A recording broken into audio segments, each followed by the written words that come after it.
Kwankwasiya ba ta rago bace duba, ba gidan da ake sara da suka ba. Tarbiya ba a koyar mu ringa zagi ba, ra'ayinmu ba za a hana mu furta ba.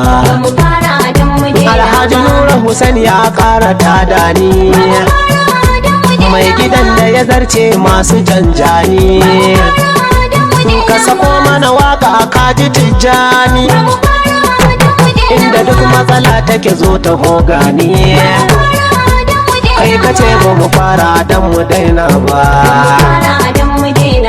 ba mu fara dan mu daina ba. Kwankwasiya ba ta rago bace, Kwankwasiya ba ta rago bace,